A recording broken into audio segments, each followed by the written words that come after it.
우리에게 주신 하나님의 말씀 보도록 하겠습니다. 마태복음 13장 53절에서부터 58절 말씀 보겠습니다. 같이 한 목소리로 읽어보겠습니다. 예수께서 이 모든 비유를 마치신 후에 그곳을 떠나서 고향으로 돌아가사 그들의 회당에서 가르치시니 그들이 놀라 이르되 이 사람의 이 지혜와 이런 능력이 어디서 났느냐? 이는 그 목수의 아들이 아니냐? 그 어머니는 마리아, 그 형제들은 야고보, 요셉, 시몬, 유다라 하지 않느냐? 그 누이들은 다 우리와 함께 있지 아니하냐? 그런즉 이 사람의 이 모든 것이 어디서 났느냐 하고 예수를 배척한지라. 예수께서 그들에게 말씀하시되 선지자가 자기 고향과 자기 집 외에서는 존경을 받지 않음이 없느니라 하시고 그들이 믿지 않음으로 말미암아 거기서 많은 능력을 행하지 아니하시니라. 아멘. 오늘은 말씀으로 믿지 않으면이라는 주제로 이 땅을 살아가는 성도들이 무엇을 바라보고 무엇을 가지고 신앙생활을 해야 되는 것인지 함께 알아보도록 하겠습니다. 예수님께서 제자들에게 비유의 말씀을 다 하시고 이제는 제자들과 함께 이제 고향 땅 나사렛으로 돌아가시죠. 그리고 그 나사렛 그 고향에서 하나님의 말씀을 전하세요. 그런데 그들이 예수님의 지혜로운 말씀의 능력에 놀라기는 하지만 그 예수님이 보여지고 있었던 그분의 배경, 자란 환경, 그리고 가족들, 그리고 형편 이런 것들을 보면서 예수님을 배척했다고 말하고 있어요. 그리고 그러한 고향 사람들의 모습을 통해 예수님은 선지자가 자기 고향과 자기 집 외에서는 존경을 받지 않음이 없다라는 말씀으로 선지자들이 고향에서는 그렇게 하나님 말씀을 증거함에도 배척당한다라는 것을 당연하게 받아들이십니다. 이건 무엇을 가리키는 것일까요? 여러분, 왜 우리가 신앙생활을 하면서 왜 눈에 보이는 이 땅과 이 세상의 것에 그렇게 집착하게 됩니까? 그건 사람들이 그것으로만 나를 평가해 주기 때문에 그렇죠. 그죠? 사람들이 여러분이 가지고 있는 외모, 여러분이 가지고 있는 옷, 그런 것들로 여러분을 평가한다는 거예요. 이번에 그 서초에서 한 초등학교 선생님이 이렇게 안타깝게 죽으신 사건이 있었잖아요. 그래요. 학부모들이 또 이렇게 여러 가지 이야기를 하고 요구하고 이러면서 뭐 교권이 너무 무너졌다 지금 이런 이야기를 하고 있지 않습니까? 근데 그 서초구 출신인 어떤 분이 이제 남편을 따라 지방으로 내려갔나 봐요. 그래서 이렇게 자기가 그 서초구를 보니까 저기가 하나의 거대한 성이었구나, 섬. 거기 동네에 있는 사람들은 거기 밖으로 나가면 세상 끝나는 줄 안답니다. 그래서 신기하게 우리가 그 옛날에 우리 고향 가면 시골에서는 다 그 지역에 그냥 어른부터 다 살고 있잖아요. 그래서 그냥 거기가 고향이 되는 거고 거기 가면 다 누구 집 알고 있는 것처럼 그 서초구 강남 이쪽의 사람들은 다 거기가 자기들끼리만 있어서 계속 거기만 있다 보니까 거기가 마치 그냥 하나의 새로운 고향 같답니다. 그래서 거기에서는 만약에 누가 경기도로 이사 갔다 그러면 저 사람 실패했나 봐. 아내가 주식하다 망했나 봐. 그렇게 몇 년을 뒷담화를 한대요. 그래서 거기서는 자기 자녀들을 키울 때도 그냥 부모들이 그냥 공주처럼 키우고 왕자처럼 막 보여주고 여기에서 막 전체로 이렇게 간섭하고 이러면서 키운다는 거예요. 아이들의 자율적으로 생각을 하고 이런 게 아니라 그러니까 당연히 학교 선생님들에게까지도 입김이 계속 일어나는 것이죠. 제가 왜 이런 말을 하냐면 왜 그 사람들이 그렇게 살아갈까요? 그 사람들은 그렇게 보여지고 나타나고 그것이 전부로 보이니까. 네, 사람들이 다 그렇게 사는 것 같이는 거죠. 주변에 그렇게 묶여 있으면. 근데 우리의 신앙도 그럴 수 있다는 거예요. 이 말씀을 딱 보시고 고향에서 배척당하신 예수님의 이야기로 오늘 마태는 이야기하고 있잖아요. 그런데 이후에 예수님이 예루살렘에서 많은 기적을 행하셨다는 소식을 들은, 이제 그 고향에서 갈릴리 지역으로 갔는데, 나사렛은 갈릴리에 포함된 아주 작은 동네고, 그건 예수님이 정말 나서 자라신 곳이고, 이제는 거기에서 나와서 좀 더 넓은 갈릴리 지역에서 돌아다니시는데, 거기에 있는 사람들은 예수님의 예루살렘에서 행하신 기적에 대한 소식을 들었다는 거예요. 표적을 들었다라는 것이죠. 그래서 오히려 그들은 예수님을 환영했다라고 오늘 표현하고 있습니다. 요한복음 4장 44절 45절 한번 보세요. 같이 읽겠습니다. 친히 증언하시기를 선지자가 고향에서는 높임을 받지 못한다 하시고 갈릴리에 이르심에 갈릴리인들이 그를 영접하니 이는 자기들도 명절에 갔다가 예수께서 명절 중 예루살렘에서 하신 모든 일을 보았음이더라. 아멘. 나사렛은 작은 촌이라면 갈릴리는 훨씬 큰 도시 같은 곳이니까 예수에 대한 소문을 알고 있는 사람들이 많았다라는 것입니다. 그래서 요한은 지금 그 이야기를 하고 있는 거예요. 마태가 지금 나사렛에서 배척당하신 예수님의 이야기와 요한이 갈릴리에서 환영받았다라는 내용은 사뭇 다르지 않습니까? 예수님은 분명 선지자가 고향에서 환영받지 못한다고 하셨는데 큰 의미로의 고향인 그 갈릴리에서 예수님을 환영하고 영접했다고 지금 말해주고 있는 거예요. 그렇다면 이 둘 사이에 어떤 일이 있었는지 오늘 말씀으로 저와 여러분들이 확인해야 될 거예요. 요한의 이야기를 보면 갈릴리 사람들이 예수를 환영하고 영접한 이유는 바로 예수님이 이전에 예루살렘에서 행하신 모든 일, 곧 기적이 그 안에 자리 잡고 있어요. 그 말은 이 세상 사람들은 그 세상에 눈에 보이는 상황과 환경 등 자신들이 원하고 기대하는 것들에 대해 반응하고 쫓아가는 사람들이라는 것을 말해주는 것입니다. 하나님의 임재하심도 무엇으로 경험한다는 거예요? 지금 당장 내 환경과 내 상황을 해결해주고 문제를 처리해주고 내가 구하고 원하는 것들을 행해서 그걸로 나를 지키시고 내가 원하는 것들을 이루어 주시는 것으로 하나님이 나와 함께 하신다는 것을 경험한다라는 거예요. 여러분, 신앙생활은 그게 아니에요, 여러분. 근데 저와 여러분도 사실 신앙생활은 그런 거라고 지금까지 배워왔잖아요. 믿기만 하면, 기도하기만 하면 하나님의 능력이 내 현장과 일에 나타나서 막 변화되고 나타나지고 이루어질 거라고 우리가 배우지 않았습니까? 여러분, 하나님은요, 성도인 저와 여러분만 통치하시는 분이 아니라 이 세상도 통치하시는 분이세요. 맞습니까? 그럼 한번 생각해 보세요. 이 세상에 통치하시는 하나님 당신께서 당신의 일을 행하실 때에 이 세상에서 차별을 두고 행하시면 어떤 일이 일어나요? 성도의 집에만 비 주고 안 다니면 비 안 내려주고 세상의 통치를 그렇게 하시겠습니까? 이사야서에서 뭐라고 말씀하십니까? 하나님께서 이 역사를 통치하시는데 어떻게 하신다고 그래요? 세상도 똑같이 비로 주시고 똑같이 이루어 가신다는 거예요. 성도들은 예수 믿으니까 고난이 없어요?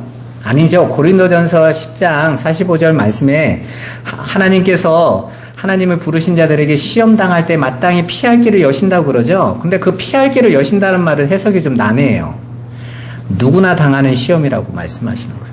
그러니까 성도에게만 피할 길을 주신다는 뜻이 아니라 그 성도에게 주시는 그 시험은 누구에게나 주시는 시험이다. 이 일반 세상 안에서 누구나 걸어갈 때 경험하는 그 시험 안에 너희도 있다라는 거예요.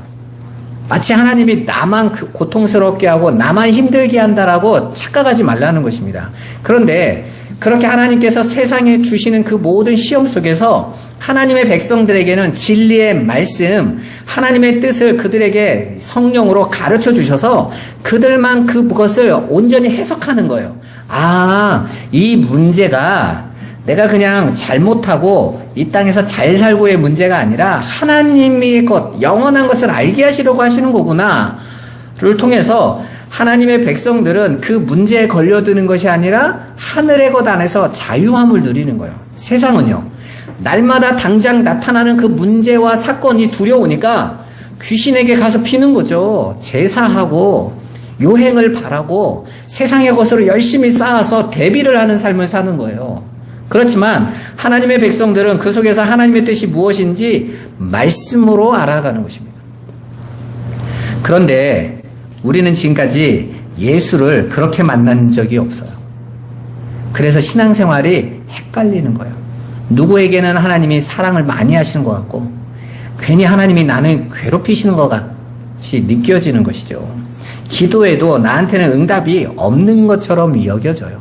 왜요?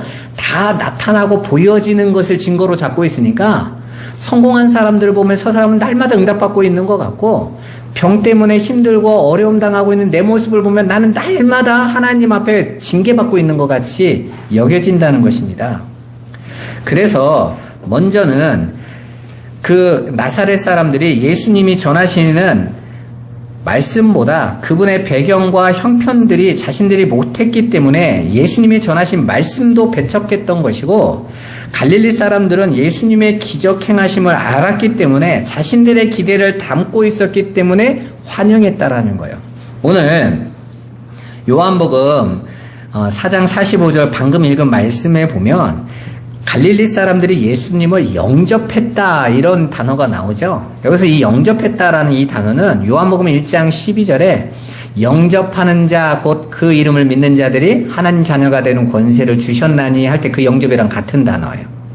그러니까 이 사람들이 예수님을 영접한 거잖아요. 그죠? 그러면 이들이 구원 받았나요? 안 받았나요? 오늘 말씀해 보면 그들은 구원과 관계가 없어요. 그러니까 영접을 함으로 구원받는 게 아니라는 겁니다. 영접기도 따라하세요? 영접기도 따라하면 구원받아요? 이 말이 아니에요. 같은 단어예요. 그러니까 사람들이 예수님을 영접은 하는데 그가 가지고 있는 기대와 목적은 다 다르다라는 얘기잖아요. 그죠? 어떤 사람들은 예수님을 즐거워하고 영접을 하지만 그들의 영접의 이유는 다르다라는 것입니다. 그래서 영접을 했는데도 예수님의 반응이 뜨뜻미지근한 장면이 나와요. 요한복음 2장 23절 24절 한번 보겠습니다. 6월절에 예수께서 예루살렘에 계시니 많은 사람이 그의 행하시는 표적을 보고 그의 이름을 믿었으나 예수는 그의 몸을 그들에게 의탁하지 아니하셨으니 이는 치는 모든 사람을 아심이요. 아멘. 아까는 갈릴리 사람들이 예수님을 영접했다고 그러고 오늘 이 말씀에서는 예수님을 믿었다 이렇게 말을 하고 있어요. 사람들 가운데 예수님이 행하신 어떤 표적이나 기적을 보고 믿는 사람들이 나왔는데 오히려 예수님은 그들의 믿음을 온전한 믿음으로 보시지 않고 있다라는 지금 이야기를 하고 있는 겁니다. 그걸 우리가 어떻게 알 수 있습니까? 예수님이 당신의 몸을 그들에게 의탁하지 않으셨다. 예수님이 그들과 함께하지 않으셨다라는 거예요. 그리고 나서 그 뒤에 못을 박는 말이 나오죠. 이는 친히 사람이 어떠한지 아시기 때문이다. 그러니까 그들이 무엇 때문에 예수님을 믿고 영접하고 있는지 아시기 때문이라는 것이죠, 여러분. 오늘날도 마찬가지입니다. 한국교회에 1000만이 있다. 이제는 많이 줄어서 700만이다. 이런 말까지 나오고 있는 이 시점에서 우리의 신앙을 정말 돌아봐야 될 중요한 시점이에요. 왜냐하면 우리가 지금까지 예수를 믿었고 영접했고 거기에 대해서 늘 항상 던져졌던 게 뭡니까? 믿기만 하면 내가 지금 당하고 있는 문제가 해결되어지고 내가 바라고 있고 기대하는 것들이 이루어 주시는 분으로 대부분 예수를 믿고 영접했다라는 분들이 너무 많은 거예요. 그러니까 30년, 40년, 50년 신앙생활이 지나가도 여전히 나의 소원과 이 세상의 기대 안에서 그것만 열심히 추구하는 신자가 나오는 것입니다. 실은 우리가 예수를 믿는다는 거, 구원이라는 걸 제가 한번 설명해 드렸잖아요. 구원은 우리의 옛사람과의 단절이에요. 과거의 사람과 단절이라고요. 선악과를 따먹고 하나님을 떠나서 내가 자기를 섬기고 나만을 사랑하면서 살았던 내 옛사람과 단절인데 수십 년을 신앙생활을 하는데도 여전히 나만을 사랑하고 나를 위해서 하나님의 능력을 계속해서 달라고 요구하고 있는 거라면 그건 옛사람과의 단절이 아닌 거잖아요. 오히려 그 옛사람을 더욱더 높이고 세우고 올리는 거고 있는 거잖아요. 그건 구원의 과정이 아닌 것이죠.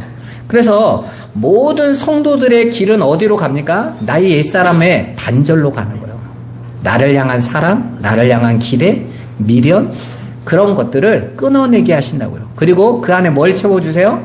예수 그리스도의 연합, 하나님 나라의 소망과 위로, 그것에 대한 기대에 그것을 가지고 믿음으로 견디고 가게 하는 게 신앙생활이고 구원의 여정인 거예요.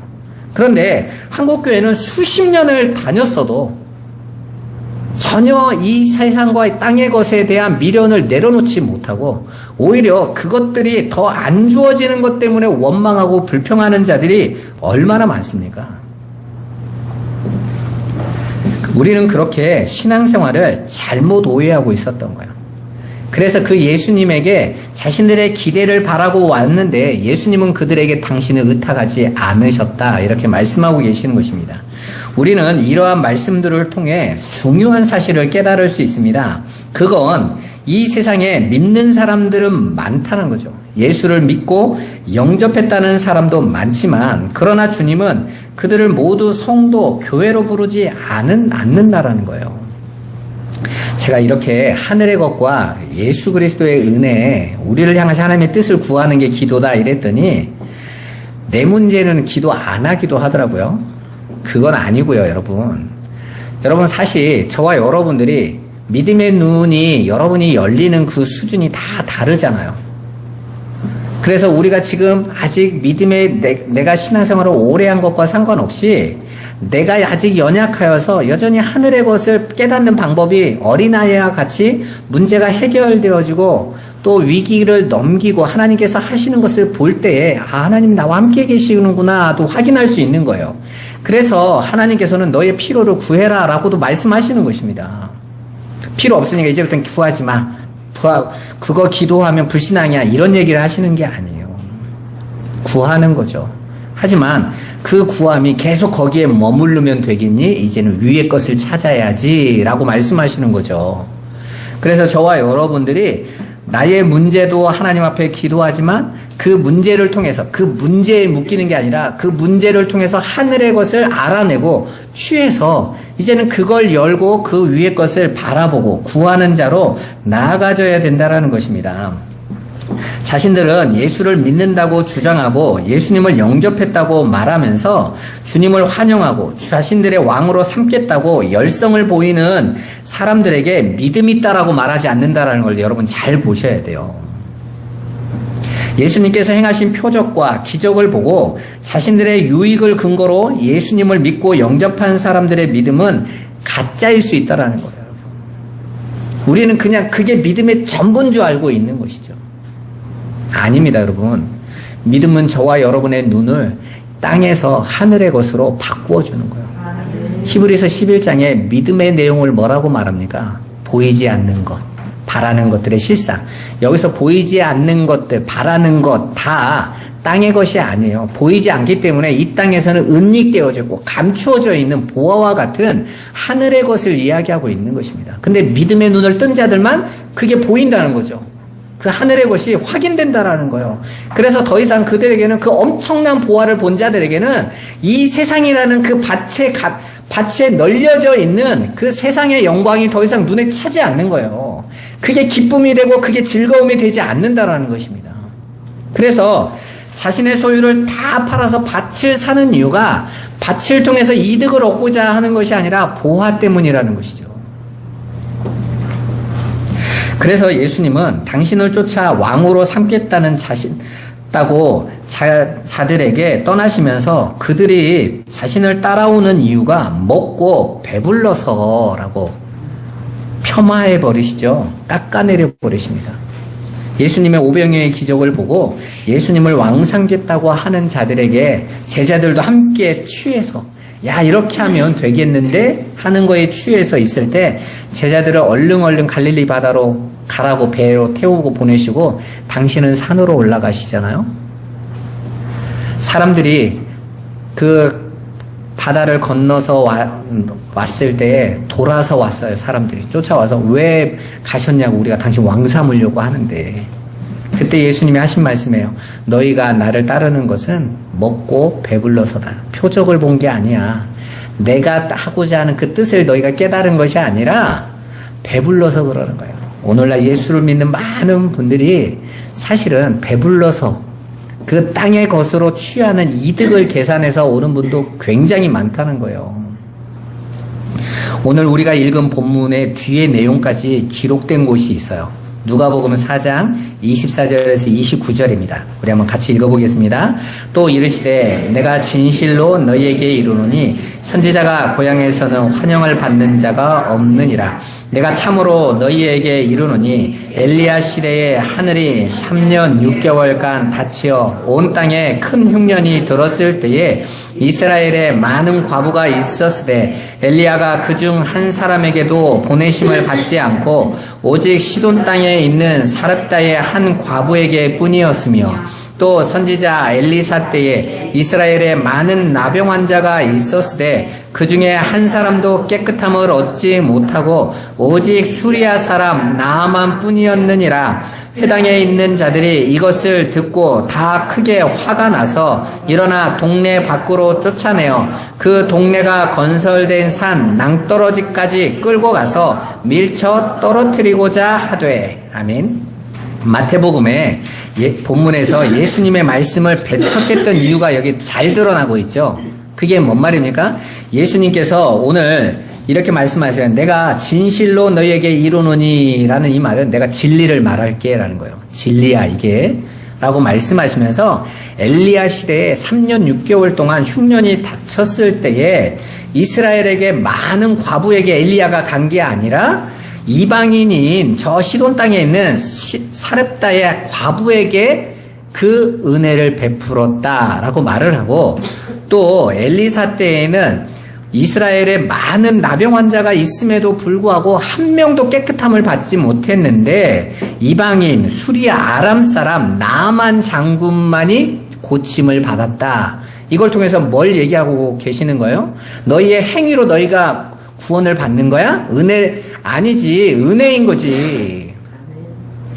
하나님께서 당신의 은혜로 값없이 주는 거지. 너희가 뭔가를 잘해서 얻는 게 아니라고 이야기를 한 거예요. 이게 진리야 라고 말씀하신 거죠. 그랬더니 나사렛 사람들, 유대인들 아닙니까? 분노한 거죠. 왜요? 그들은 자신들의 율법주의와 유대주의로 굳게 붙잡고 그것으로 자신들의 선민과 자신들의 행위를 완전하다라고 자부심을 갖고 가고 있는데 예수님이 박살내버린 것입니다. 너희의 행위로 너희가 인정받아서 구원받는다고? 너희가 그걸로 이스라엘이라고 평가받는다고? 천만의 하나님의 은혜지라는 거예요. 그랬더니 예수님을 비난하고 배운 것도 없는 게 뭘 안다고 나온 거예요. 그러면서 심지어는 오늘 말씀에는 예수님에게 어떻게 했다고까지 그래요? 죽여버리려고 했다는 것이죠. 마치 바리새인들, 서기관, 그리고 사두개인들의 그들의 행위를 예수님이 지적하고 폭로하시면서 너희는 절대 그 행위로 구원받을 수 없어 라고 말을 했더니 예수님을 십자가에 못 박혀 죽었던, 못 박아 버렸던 유대의 모습이 이 나사렛의 모습에서 그대로 나타나고 있지 않습니까? 그게 바로 인간이라니까요, 여러분. 예수를 지금 믿는 것도 마찬가지예요. 여러분들이 전도를 열심히 해서 하나님이 여러분을 복 주세요? 은혜죠, 여러분. 우리가 하나님의 일을 해서 하나님이 우리에게 축복하십니까? 그게 유대주의라니까요, 여러분. 은혜인 거예요. 저와 여러분들은 하나님이 우리에게 주신 생명과 하늘의 백성 삼아주심에 대한 은혜에 감격하여 그 복음을, 그 사랑을 넘겨주고 전하는 거지, 그게 우리의 자랑이고 우리의 보상이 되어지는 것은 거짓말이란 말입니다. 그런데 이 땅에 목회자들이 그렇게 말하면 다들 따라오니까, 좋아하니까. 왜요? 인간의 본성 자체가 자기 증명에 혈안이 돼 있으니까. 선악과에 그 약효가 다 가지고 있어서 다 내 부끄러움을 내 스스로 덮어버리는 삶을 가치 있는 삶이라고 여긴다고요. 하나님에조차도 내가 섬겨서 하나님에게 뭔가 기여를 할 수 있다라고 하면 흥분한다니까요. 하나님의 뜻을 이루는 성전을 지어내자. 사람들을 교회로 불러내서 우리가 하나님 나라를 속히 이루어드리자. 그거 다 거짓입니다.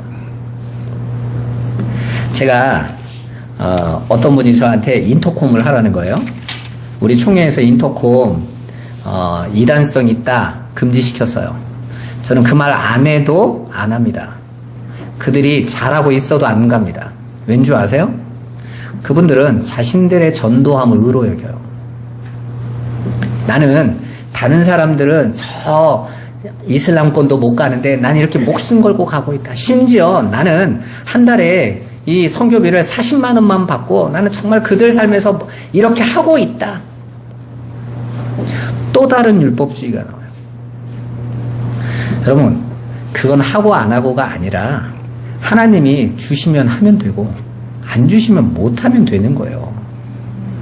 우리는 그 안에서 그 복음을 전하는 이유가 이렇게 내게 오셔서 죽으신 예수 그리스도의 그 사랑을 저 이슬람 사람들이 모르고 있으니 그들이 그 사랑 전하고 싶어서 가는 거지, 내가 하고 있는 것이 의가 되면 안 된다니까요, 여러분. 그런데 마귀는요, 항상 우리를 속이는 게 있어요.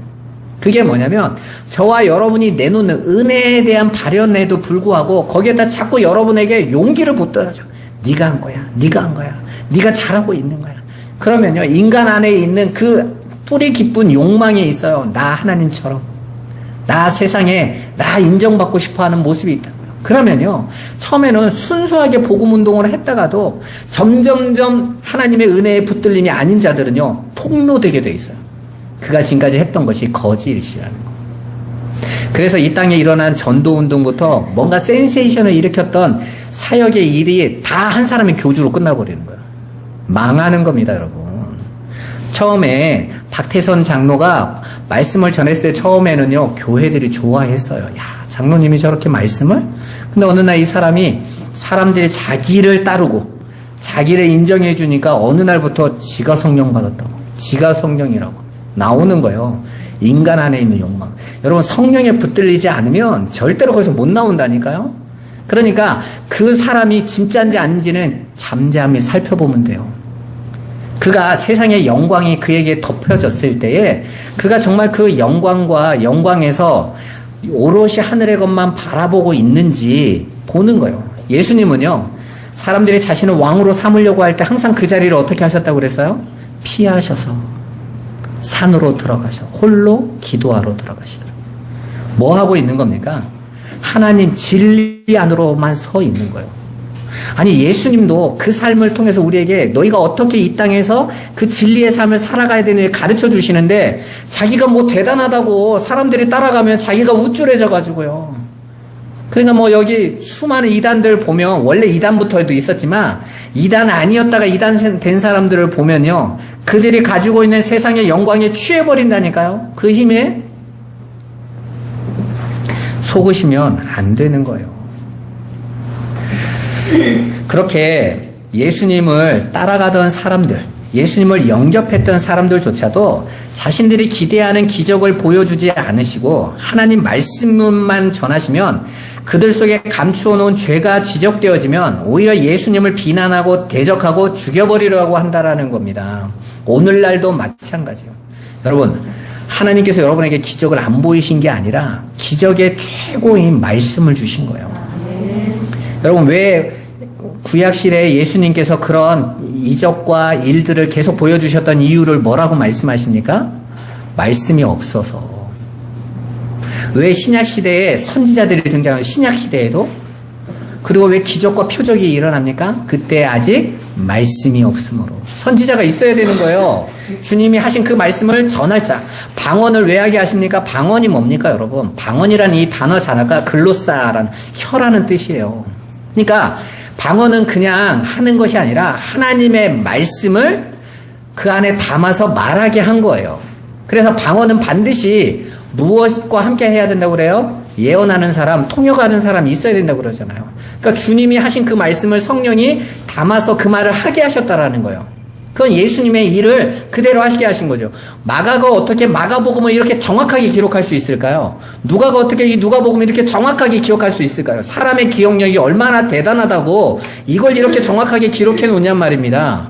누가 기록하셨습니까? 디모데후서에 나와 있잖아요. 모든 성경은 하나님의 감동으로 된 것으로. 하나님께서 그에게 그 말씀, 그가 알고 있는 그것을 통해서 그 말씀의 길을 열어주시니까 주님이 하셨던 그 말씀이 기억나고 알니까 그 말을 쓴 거 아닙니까, 여러분? 그런데 그 말조차도, 우리가 가지고 있는 이 복음서조차도 우리가 복음이라고 말을 하고 있지만 그 복음서조차도 해석해주지 않으면 엉뚱하게 받잖아요. 우리가 7가지 비유를 받지만 이 비유의 말씀을 받아도 사람들이 그 비유에 가지고 있는 담겨져 있는 진리의 내용을 듣지 못하면 또 우리가 해내면 되지 이렇게 가잖아요, 여러분. 옥토가 되자 이러면서 엉뚱한 방향 가지 않습니까? 그래서 그걸 뜻을 풀어 가르쳐주는 자가 있어야 된다라고 말씀하고 계시는 거예요. 그러니까 저와 여러분들이 지금까지 이 두 사건을 통해서 말씀만으로 그들의 죄가 폭로되어지는, 여러분 복음은 반드시 죄를 폭로시켜야 돼요. 그래야 우리가 예수의 자리로 나갑니다. 여러분 율법은 뭐죠?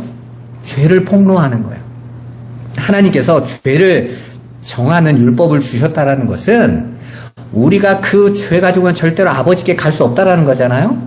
그래서 그 죄가 폭로되어진 자들만이 어디로 갑니까? 성전에 가서 제물로 달려가는 거예요. 제단으로.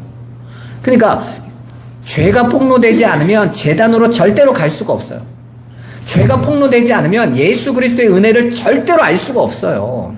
그러니까 복음은 분명히 기쁜 소식인데 그 기쁜 소식은 우리 안에 어떻게 들어오냐면 찌르는 채찍처럼, 바위를 부수는 하나님의 주먹처럼 내리치듯이 우리한테 온다고요. 그래서 우리의 심령과 관절과 골수를 찔러 쪼개고 마음과 생각까지 완전히 분해해서 너희가 내놓는 것이 다 죄밖에 없는 거잖아, 배설물 뿐이잖아 라고 폭로시키는 거예요. 아프죠. 근데 아파야 예수라는 온전하신 양식으로 살아나는 길이 나오는 거예요.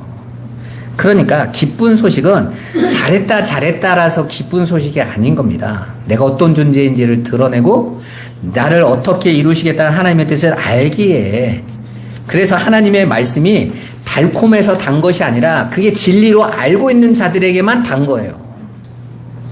그게 아니면 말씀 보면요 답답하기도 하고 화가 나기도 하고, 이스라엘 사람들을 보면 왜 이렇게 해서밖에 못 살까라고 막 인간의 자존심이 확 상하죠. 근데 그 이스라엘이 누구였다라는 것을 알게 되면, 나라는 것을 알게 되면, 오늘도 나도 똑같이 그 삶을 살고 있다라는 것을 깨닫게 되면 하나님의 은혜의 깊이를 알게 되는 거예요. 사랑하는 성도 여러분, 주변에 예수를 믿는다고 하면서 기적을 보고 싶어하고 또 자신에게 나타난 아니면 보았던 기적을 쫓아서 그걸 신앙생활, 믿음의 척도로 삼는 사람들을 보시지 않았습니까? 얼마나 많습니까, 여러분? 그게 신앙생활인 줄 알고 가는 사람이 너무너무 많다니까요. 맹신을 하는 것이죠. 제가 우리 청년들에게 오늘 오후에 일반은총과 특별은총을 이렇게 말씀을 준비하는데, 제가 그 바탕 삼는 게 우리 박영선 목사님 거거든요. 박영선 목사님이 그 교회 교리에 대해서 쭉 하는데, 그분이 일반은총과 특별은총 명확하게 설명을 해놨어요. 한국교회의 가장 큰 문제가 뭐냐, 일반은총의 영역인 모든 일반 사람들까지 다스리는 하나님의 통치의 영역에 특별은총인 초월의 하나님을 끌어당긴다는 거예요. 아주 이런 말씀을 정확하게 하셨어요. 돈을 벌고 싶으면 뭘 해야 된다라는 거예요. 여러분 돈을 벌고 싶으면 어떻게 해야 돼요? 일해야 돼요. 돈 벌 일을 하고 돈 아껴 쓰고. 근데 성도들은 어떻게 하냐면 돈을 벌려면 기도해야 된다고 생각해요. 믿음의 힘만 있으면 돈이 온다고 생각해요. 제가 고등학교 때 공부 안 하고 꼭 제가 중간고사, 기말고사 때만 되면 교회 가서 기도했다니까요. 근데 우리 전도사님이 그 모습을 보고 한 번은 그 혀를 차시면서 이런 얘기를 하시더라고요. 기도할 시간에 공부를 해라. 그러시더라고요. 제가 옛날에 우리 고등학생 중에 이제 수능을 앞둔 아이가 수능을 봐야 되는데 저한테 11월 달에 수능이니까 10월 달에 상담을 하자는 거예요. 그러면 제 옆에서 4시간, 5시간 막 이야기를 하더라고요. 그래서 제가 그랬죠. 공부 안 하니? 고3인데? 그랬더니 믿음이 있잖아요. 그래서 내가 그랬죠. 그게 무슨 믿음이야, 공부 안 하는 거지. 그래도 얘가 놀래가지고 전도사님은 왜 그렇게 말씀하세요? 그러더라고요. 아니 그게 맞는 거니까. 근데 엉터리로 우리가 지금까지 온 거예요. 믿기만 하고 기도만 하면 성공하고, 말도 안 되는 것을 잡고 있으면서 기도하면 된대. 그러면 그 하나님이 더 이상한 하나님 아닙니까, 여러분? 박영선 목사님 말대로 초월의 영역은 영원한 것에 대한 이야기를 하고 있는 거라는 것입니다. 물론 우리가 하나님의 능력이 우리의 연약함 안에 도우시기를 구하는 것, 또 하나님 그 안에서 표적으로 확인시켜 주시는 거 있으세요. 하지만 우리의 일상을 그걸로 다 채워버리면 초월과 일반이 섞여버릴 수 없다라는 것입니다. 근데 한국교회 성도들은 그걸 믿음으로 착각하고 있다라는 거예요. 이거 무서운 겁니다, 여러분. 그리고 더 무서운 건 목사님이 그걸 가르쳐, 그렇게. 자기를 따라오기만 하면 그 일이 이루어질 거라고. 그분이 거짓 선지자예요. 몸자 나올 뻔했네. 그냥 욕할 뻔했네. 거짓 선지자예요. 근데 성도들이 몰라, 그걸. 여러분, 하나님께서 이 땅을 통치하시는 분이세요. 하나님의 백성도 다스리세요. 그렇지만 그 하나님의 백성을 너희들은 내 백성이니까 이 땅에서 다르게 한번 보여줄게, 확실하게 드러나게 해줄게, 이러지 않으신단 말입니다. 우리는 오히려 그 하나님의 은혜를 의지하고 기도하면서 이 땅에 내게 주신 그 삶을 충실히 살아내는 거예요. 반대로 세상 사람들은 그냥 이 땅의 삶으로밖에 그게 안 보이기 때문에 하나님이 어디 있어? 이렇게 가는 거예요. 바보 같은 것이죠. 하나님의 나라를 보여주고 말씀으로 확인시켜주는 성도들은 이제 그 하늘의 것을 알기에 오늘 내 삶을 더 충실하게 하나님 앞에 충성하는 거예요. 그리고 하나님은 그 안에서 하나님의 이 땅의 모든 사람들에게 주신 통치의 방법대로 여러분을 축복하시겠다고 하신 거예요. 안 어렵잖아요, 여러분. 우리의 신앙을 점점점 그렇게 올바르게 바르게 가야 되는 것입니다. 성경은 그렇게 하나님 앞에서 그 하늘의 것과 땅의 것을 섞여버리는 그런 사람들은 자신들의 삶 속에 기적이, 자신들이 기대하는 이 땅의 기적이 나타나지 않고 자기들에게 유익이 되지 않으면 언제든지 예수님을 낭떠러지로 끌고 가 죽일 수 있는 사람들이라고 지금 폭로하고 계시는 거예요. 그러니까 당신의 기대, 인간의 기대대로 하나님께서 주시지 않고 있으면 그들은 언제든지 예수를 부인할 거라는 것이죠. 여러분, 인터넷에 보면 예수 안티 기독교인들 참 많죠? 그 사람 중에 단 한 명도 교회 안 다닌 사람이 없어요. 다 다녀본 사람들입니다. 모두가 스토리 내용이 이거야. 나도 교회 다녀봤어. 나는 이렇게 목사한테 사기당했어. 나는 이게 교회에 이렇게 가스라이팅 당해서 얼마나 화가 나는지요. 저는 그분들에게 꼭 해주고 싶은 말이 있어요. 내가 누군가가 저한테 한번 그거 물어봤거든요. 교회에 대한 이야기를. 그 교회가 그 사람이 당신에게 속였지 하나님이 속인 적은 없지 않냐. 당신이 하나님을 만난 적이 없는 거 아니냐. 나는 하나님을 만났다. 나는 그분을 진리 안에서 봤기 때문에 당신이 하는 그 말은 이해가 되지만 공감은 안 한다. 동의는 안 한다. 당신 그래서 교회에서 사람들 때문에 아니면 잘못됐던 목사에 대한 상처 때문에 하나님이 없다라는 것은 말도 안 되는 억측이다. 교회 안에도 알곡과 가라지가 있는 것처럼 심지어 우리 안에서조차도 우리의 욕심들이 가득 차 있는데 어떻게 하나님을 알 수 있겠냐라고 말하는 거예요. 그러면서 한편으로는 나는 그런데 어떻게 하나님이 믿어지지? 나는 어떻게 그분의 말씀이 다 이렇게 믿어지고 아멘이 되어지고 모든 갈등과 어려움에 있을 때 이건 사람의 일이지 하나님은 변함이 없으시다라고 나는 어떻게 이렇게 확신하고 있지? 하나님이 나를, 내 생각과 마음을 지켜주고 계시는 은혜인 거구나. 그 자리에서 늘 발견하게 하시는 거죠. 여러분, 성도는 예수님이 행하신 기적의 능력을 믿는 자들이 아니에요. 하나님의 성도들은 예수 그리스도께서 우리의 주와 그리스도가 되셨음을 믿는 자들이에요. 따라서 성도는 아무리 응답이 없어도 세상에서 나타나는 것이 하나도 없어도 말씀 안에 계시는 그 하나님을 보고 알아서 쫓아가는 자들인 거예요. 순종하는 자들인 것입니다. 여러분, 오늘 이 시간에 여러분이 가진 믿음의 근거와 신앙을 한번 되짚어보고 점검해보는 시간을 가져보십시오. 여러분이 지금까지 오랜 시간 교회에 오시면서 예배하고 기도하고 전도하고 충성하시면서 여러분 마음속에 바라고 기대했던 것이 무엇이는지를 한번 생각해 봐보세요. 정말 그리스도이신 예수님이 하나님이심을 믿고 그분의 통치와 주권을 믿음으로 그분의 말씀이요 진리요 생명이요 길이기에 그 예수 그리스도로 구원을 이루신 하나님의 은혜에 감격하여 예배하며 찬양하고 전도하는 삶을 살고 오신 겁니까? 아니면 뭔가를 기대하는 것 때문이었습니까? 사실 저는 예수를 믿으면서 수십 년 동안 다른 기대를 했었어요. 예수 믿으면 되는 일이 많다고 처음부터 저를 그렇게 가르쳐 주셨어요. 목사님이. 기복을 심어 주신 거죠.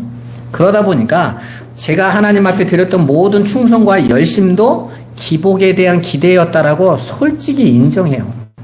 제가 신학교로 가서 제일 많이 놀란 게 뭐냐면 우리 목사님이 해준 말이 성경적이지 않다는 거였어요. 목회자들이 똑같이 신학을 배우고 나와서 정작 자기 현장에 가서는 그렇게 안 한다는 거예요. 왜요? 안 먹혀요. 그럼 굶어 죽어요. 안 좋아하는 거죠.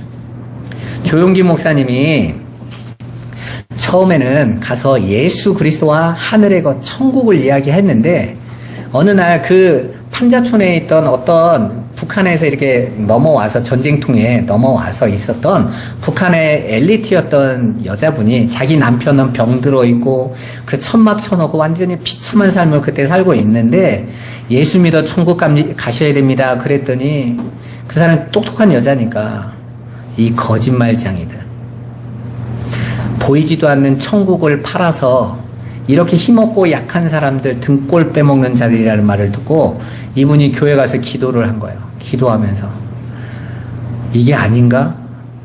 헷갈린 거죠. 그리고 그 다음 날부터 복음을 그분 스스로 얘기했어요. 복음을 자기가 바꿨다는 거죠. 예수 믿으면 구원도 받고 세상의 복도 같이 주고 이게 삼박자인 거예요. 그랬더니 어떻게 돼요? 센세이션을 일으킨 거죠. 대박이 난 겁니다. 누구 말대로. 저 여의도에 제가 어렸을 때 MBC 방송국에서 그 여의도 방송 예배 실황을 7시인가에 나왔어요. 어렸을 때. 그 정도로 또 박정희 대통령과 이렇게 탁 맞아가지고 이 성도들의 이 힘든 이 한국 사람들에게 어떤 종교의 힘을 주고 싶었던 박정희 대통령과 딱 맞아서 여의도가요. 그 당시에 벌써 30-40만 명의 인구가 몰려들죠. 오면. 거기서 내셨던 게 뭡니까?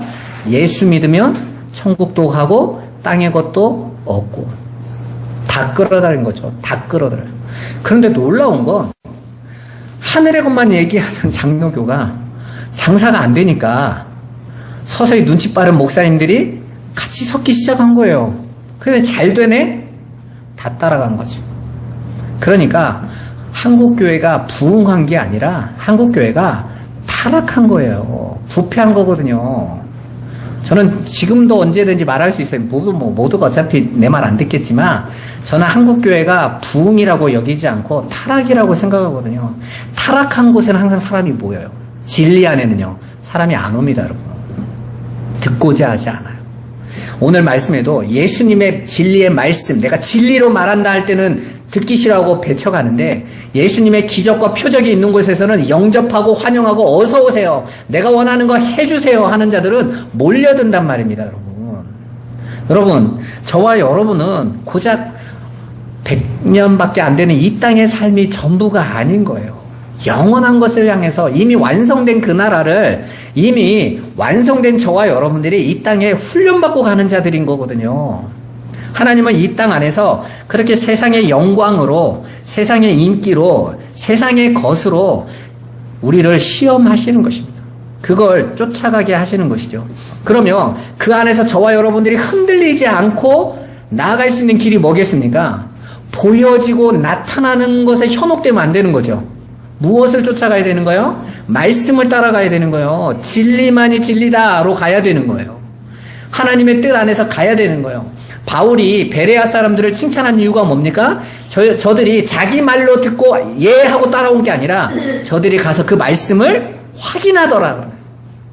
자기들끼리 확인하더라는 거예요. 우리가 아까 교동문에도 나와 있죠. 청년의 때에 뭐 한다고? 내가 주야로 주의 말씀을 읊조렸다. 그 말씀을 끊임없이 내게 확인하면서 그 말씀을 따라가는 거예요. 어젯밤에 우리 사모님이 저에게 그 유튜브에 요즘 조혜련 씨라는 코미디언이 나와서 50쇼라는 유튜브를 해요. 복음을 전하는 채널이거든요. 근데 이분이 원래 막 살던 사람 아니니까 이게 개그맨들 안에서도 감당 안 되는 사람 중에 하나예요. 그러니까 우리 이경실 씨나 이런 사람들을 보면 조혜련 하면 어떻게 얘기하냐면 개그맨들 중에서 감당 안 되는 개그맨들조차도 제 세계는 못 따라가겠어 할 정도로 막 완전히 뒤죽박죽인 인생을 살다가 첫 번째 결혼해서 이혼하고 두 번째 남편을 만났는데 이 두 번째 남편이 예수님을 믿는 거예요. 근데 자기하고는 상관없으니까 남편이 늘 교회를 가고 근데 한 번은 남편이 하도 가니까 뭐가 좋아서 저렇게 갈까 하고 한번 따라간 거예요. 따라갔는데 그날 이분이 아직도 그 말씀을 기억하더라고요. 목사님이 출애굽기 32장 말씀을 하시더라는 거죠. 가만히 있는데 출애굽기라고 해서 출애라는 고기가 있는데 굽는 방법을 얘기하나? 그랬다는 거예요. 출애굽기가 뭔 말인지 모르니까. 그 정도로 성경을 전혀 몰라. 예배소서 하면 예를 많이 뵐 수 있는 방법을 얘기해 주나? 뭐 이런 수준이었다는 거죠. 근데 그날 갔는데 이스라엘 백성이 모세가 40일 동안 잠깐 하나님 앞에 말씀을 받으러 간 동안에 그들이 금송아지를 만들고 거기서 그 우상을 섬기고 춤추면서 경배하는 모습을 보면서 자기 마음에 이런 생각이 들더래요. 아니 하나님이 자기들을 애굽에서 그 400년 노예됐던 데서 불러내셨다는데 구원하셨다는데 그리고 모세가 그들을 이렇게 기적과 이적을 보면서 이렇게 이끌었다는데 그 모세가 딱 40일 잠깐 없는데 그걸 못 기다려? 이런 생각이 들더라는 거예요. 근데 목사님이 일부러 거기서 딱 끝내신 거죠. 오늘은 여기까지. 집에 왔는데 그 다음이 어떻게 되는가 너무 궁금한 거예요. 근데 딱 한 번만 가기로 했는데 그래서 그 다음 이야기가 궁금해서 가다 보니까 그 다음에 민수기가 하고 이제 말씀을 간 거죠. 말씀을 알기 시작하고 배우고 싶고 그래 그 의미를 깨닫게 되고 성경을 보기 시작하고 그러다가 이제는 성경 역사학 박사학위 받고 계시잖아요. 그럼 이제 자기가 쭉 성경을 가르쳐 줘요. 그런데 그분은 그러는 거예요. 자기는 교회를 기적도 본 게 아니라 어떤 것들을 본 게 아니라 난 그냥 말씀으로 하나님을 만나서 자기는 말씀이 너무 좋다는 거예요. 근데 이 말씀이 너무 놀라운 게 하나하나가 사실임이 자기 너무 믿어지고 확인되어지는데 너무 기쁘다는 것이죠. 그리고 그 말씀 안에서 쭉 가는데 어느 날 그 이혼한 남편과 있었던 자녀 둘이 있잖아요. 딸하고 아들이 있는데 어느 날 딸이 자기한테 와서 그러더래요. 교회를 가야겠다고 그러더래요. 그때 딸이 고3인가 이랬는데 그래서 왜 갑자기 교회를 가려고 그래? 그러더니 엄마가 변한 것 같은데 엄마 스스로 변한 것 같지는 않고 엄마가 교회를 가든지 변한 것 같으니까 나도 거기를 한번 가봐야겠다고. 엄마 같은 사람이 변할 정도면 대단한 분인 것 같다는 거죠. 그리고 딸이 와서 예수를 믿고 너무 신앙생활을 잘한대요. 자신의 삶에서. 그리고 둘째는 초등학교 또 안 나왔던가 중간에 갔던가 초등학교만 졸업했던가 이러고 학교를 안 가는 남자인데 걔도 너무 감당이 안 되는 애인데 어느 날 이 아이도 엄마가 바뀌면 나도 바뀔 수 있겠다 해서 나와서 지금은 자신의 삶을 잘 이끌어가고 있다면서 나는 그냥 하나님 앞에서 나는 그 말씀을 보는데 내가 살아가는 삶이 내가 왜 이렇게 갈등하고 방황하고 어려웠는지를 알게 되더라 이 말씀을 통해서. 그래서 내가 어디로 가야 될지도 보여지니까 내 삶이 안정이 되더라는 거예요. 그리고 더 이상 막 세상에서 뭔가를 얻어가려고 했던 모습이 내려지더라. 그래서 그 말씀이 너무 좋아서 그 말씀 안에 서가게 된다는 것이죠. 그게 너무 좋아서 자기 엄마에게 갔는데 엄마가 그러더래요. 니들 남편부터 예수 믿으니까 나한테 오지 마. 나는 내 신이 있으니까 시비 걸지 마. 그러더라는 거예요. 그러는 어느 날 어머니가 미국 교회에 같이 갔는데 그 미국 교회에 잠깐 있는 동안 교회 성도님들이 섬겨주고 사랑해주고 돌봐주니까 저 사람들이 나를 언제 봤다고 이러냐. 예수 믿으면 저러니? 하고 예수를 한번 믿어보겠다고 시작을 했는데 1년 만에 성경을 16도 그랬대요. 엄마가. 1년 반 만에. 그러더니 처음에는 이거 진짜 어렵다 그러더니 나중에는 그 성경 안에 있는 내용들을 하나하나 알아가니까 이 뜻이구나 하고 엄마가 그러더라는 거예요. 그러면서 코로나 때 엄마가 울더래요.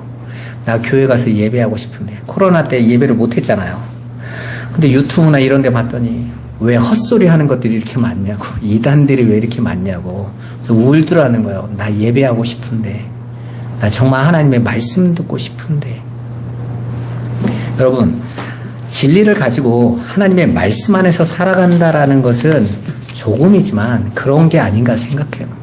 우리는 너무 지금까지 예수를 하나님의 말씀, 진리로 확인하고 온 게 아니라 누가 이랬다더라, 누가 예수 믿었더니 이런 일이 나타났다더라, 누가 이렇게 기도했더니 이런 응답을 받았다더라, 그런 분이 하나님이시더라, 그럼 나도 그가 뭐 얻어봐야지 하고 우리 대부분 신앙생활을 그렇게 했기 때문에 그 하나님을 한 번도 인격적으로 바르게 모르는 거예요. 그러니까 성도들이 신천지로 수십만 명이 쉽게 넘어가 버리는 것입니다. 말도 안 되는 논리를 적용했는데도 자신들이 처음부터 말씀의 뿌리가 없으니까 엉뚱한 것으로 달려가고 있는 것이죠. 여러분은 안 그렇습니까? 우리도 날마다 그 하나님의 말씀을 통해서 하나님의 통치와 하나님의 은혜를 알아가야 되는 것입니다. 바로 하나님의 뜻과 계획, 하나님께서 우리에게 주신 목적, 또 삶의 이유들을 알아가고 이 세상의 것이 아닌 하늘의 것으로 바라봐야 되는 거예요. 저도 마찬가지예요. 하나님의 말씀이 어느 날 내게 들려지고 진리가 보이니까 예수의 십자가만을 위해 그렇게 외쳤던 바울의 심정이 이해가 되는 거예요. 전에는 바울이 내가 예수 그리스도의 십자가 외에는 아무것도 말하지 않기로 작정했다 이랬는데 그런가 보다 했거든요.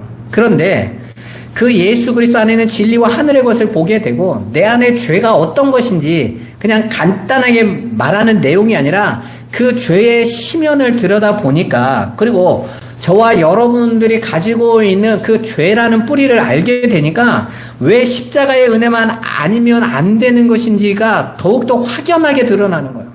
그런데 어떻게 다른 말을 해요? 다른 말을 하면 악당인 거지. 그때부터 교회를 좀 키워보겠다고 여러분들에게 달콤한 말을 들어서 여러분들이 가지고 있는 재산을 투자받고 여러분들이 가지고 있는 걸 끌어들여서 교회를 키우고 내 영광을 키운다? 이건 악의 악인 거예요. 그렇게 진리를 알게 되니까 어떠한 상황 안에서도 평안이 시작되는 거예요. 걱정이 되지 않는 것이죠. 성도 여러분, 기적을 추구하고 체험과 자신의 경험을 중요시하는 사람들은 그러한 것들이 안 나타나면 항상 불안해하고 못 견딥니다. 그걸 믿음이라고 말하지 않습니다. 성경은 분명 우리에게 믿음이 없이는 하나님을 기쁘시게 할 수 없고 믿음이 없으면 하나님 나라를 볼 수 없다고 선언하고 있습니다. 그러니까 하나님 나라가 보이지 않는다라는 것은 하나님의 말씀이, 믿음이 내 안에 없을 수도 있다라는 것이죠. 아까 맹장로님이 그런 얘기 하시더라고요. 자기 친구가 어제 그 약사분인데 그런 얘기를 하더라는 거예요. 너도 내일 교회 가냐? 그래서 교회 가지. 난 주일날마다 교회 가야 되니까. 그랬더니 한마디 하더래요. 너는 본 적도 없고 있는 그 예수라는 사람이 믿어지냐? 그러더라는 거예요. 그래서 맹장로님이 그랬대요. 너는 이순신을 어떻게 믿어? 그랬더니 기록돼 있잖아. 나도 기록돼 있어. 그분이 헐 그러더라는 거예요. 여러분 너무 확실하게 말하지 않았어요? 아니 어떻게 내 오대손 조상은 제사를 그렇게 열심히 지내요? 뭐가 있어서? 근데 우리는 믿어요 그건. 그런데 살아계신 하나님, 당신의 하나님이 말씀으로 당신을 드러내시고 보여주셨는데 이 세상에 하나님 말씀으로 창조됐다라는 말은 다른 말로 하면 하나님의 자기 고백인 거예요. 나 있다라고 고백했더니 선언했더니 이 땅이 창조됐다라는 거거든요. 이 땅 드러난 모든 만물은 다 하나님의 영광을 드러낸 것. 다른 말로 하면 뭡니까? 하나님의 당신을 가르쳐주고 보여주신 겁니다. 그런데 그 만물을 가지고 신이다라고 말을 하면 하나님을 못 보고 있는 것이죠. 오늘 저와 여러분들에게 일상에 나타나는 그 모든 일들이 하나님이 당신을 가르쳐주고 계시는 거예요. 그 속에서 저와 여러분이 믿음의 눈을 열고 여러분 앞에 지금 다가오고 있는 문제나 사건이나 현실을 여러분들이 진리로 해석해내는 거죠. 하늘의 것으로 확인해내는 것입니다. 여러분 그 삶이 진짜 복된 삶인 거예요. 문제가 않는 것으로. 위기가 위기가 아닌 것으로, 죽음이 죽음이 아닌 생명으로 확인되어지는 자들이 하늘의 백성들인 것입니다. 성경이 말하는 믿음은 보이지 않는 것, 바라는 것들을 실상으로, 실체로 받아들이는 것을 말하는 거예요. 그렇게 우리가 이 땅에서 볼 때 성경의 약속이 아직 실현되지 않아 보이지만 하나님의 말씀을 통해 이미 실현된 것으로 실체로 받아들일 수 있는 게 믿음의 실력자들인 것입니다. 오히려 성경은 이 땅에 있는 것들이 모형이라고 그래요. 이 땅에 이런 모형이 있다라는 것은 실체인 하늘의 것이 있다라는 것이죠. 그 하늘의 것을 우리를 통해서 가르쳐주고 그걸 확인하고 볼 수 있는 게 믿음인 것입니다. 따라서 믿음이란 보이는 것과 전혀 상관이 없는 거예요. 그런데 우리는 보이는 것으로 믿음을 확인하려고 하잖아요. 그러니까 마귀에게 날마다 속는 겁니다.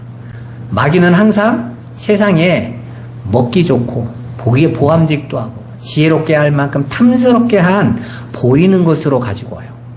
그래서 여러분을 그리로 끌어당깁니다. 그리고 그게 마치 믿음인 것처럼 여러분을 속여가 데려간다니까요. 그 안에서 여러분들이 믿음의 눈을 똑바로 피시고 하나님의 말씀으로 정확하게 구분하시고 확인하면서 삶을 사시기를 주님의 이름으로 축원합니다. 그렇게 성도는 이 세상 속에서 감추어진 천국을 하나님의 말씀을 통해 실상으로 뚜렷하게 본 것처럼 믿음의 눈으로 보고 살아가는 자들을 성도라고 하는 거예요. 여러분, 오늘도 여러분들의 삶 속에서 말씀과 기적 중에 여러분들이 어떤 것에 더 반응하는지 보시고 하나님의 말씀 안에 여러분이 더욱더 서 가시고 진리 안에 세워져 가시기를 주님의 이름으로 축원합니다. 기도하겠습니다. 살아계신 하나님 감사합니다. 오늘도 우리에게 왜 말씀 안에 있어야 되는지 가르쳐 주신 주님, 말씀으로 믿지 않으면 보여지는 것은 항상 흔들리고 우리를 유혹하고 속일 수 있음을 우리가 알게 하여 주옵소서. 그래서 진리의 말씀 안에 우리가 뿌리를 내리며 그 말씀을 온전히 서서 아버지의 뜻을 알아가는 우리가 귀하고 복된 성도들 되도록 역사하여 주옵소서. 예수 그리스도의 이름으로 기도드리옵나이다. 아멘.